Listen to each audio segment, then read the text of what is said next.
India's air defense setup really stood out during the May 2025 flare-up with Pakistan, especially when you stack it up against what's been happening in the Middle East lately. In that short but intense conflict called Operation Sindoor by India, Pakistan threw everything they had, hundreds of missiles like the Fatah-series, plus swarms of over 600 drones aimed at Indian military spots and cities. Yet from what Indian officials and even some independent reports say, almost nothing got through to do serious damage. That's a pretty big deal in a saturated attack scenario. So why does India's system look so effective right now?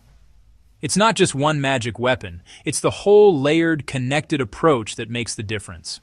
At the outer edge, you've got the Russian S-400 Triumph. They call it Sudarshan Chakra locally. It's got that massive 400-kilometer reach, can track tons of targets at once, and handles everything from fighters to ballistic missiles.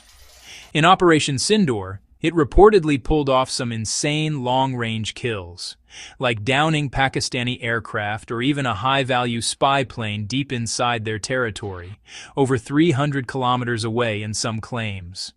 That's the kind of outer shield that gives you breathing room.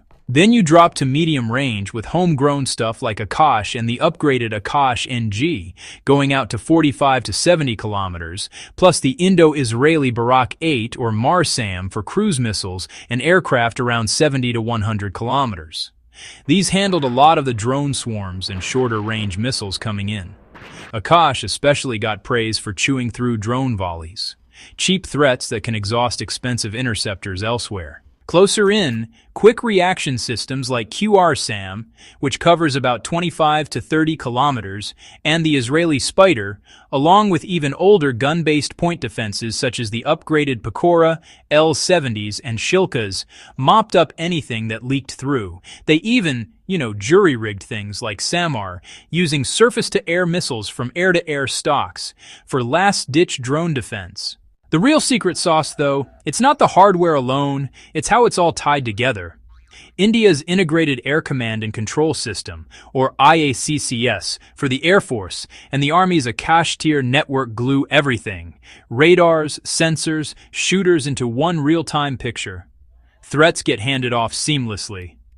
If the S-400 is busy with high-altitude ballistics, Akash picks up the low flyers, and nothing gets overloaded on one battery.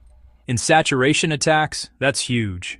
You don't burn through $4 million Patriot missiles on $20,000 drones because the system smartly allocates. Pakistan's retaliation in Sindoor used exactly the saturation playbook flood with cheap drones to tire out defenses, then hit with missiles. But India's networking distributed the load, and redundancy meant if one layer jammed or missed, others covered. Reports from the time, and later Swiss analyses, talk about India achieving air superiority quickly, forcing a ceasefire, partly because their defenses held while they struck back hard. This isn't just theory. Sindoor was live fire-proof against a near-peer using modern stuff. Chinese-supplied systems on Pakistan's side got bypassed or jammed in places. Meanwhile, Patriot has had spotty records before, like against the Houthis, and recent Middle East videos show clear misses under heavy fire. HQ-9B keeps popping up in failure stories, from Pakistan in 2025 to Iran now. Look, no defense is perfect, which is why they're pushing things like Project Kusha or the Sudarshan Chakra Integrated Shield by 2035.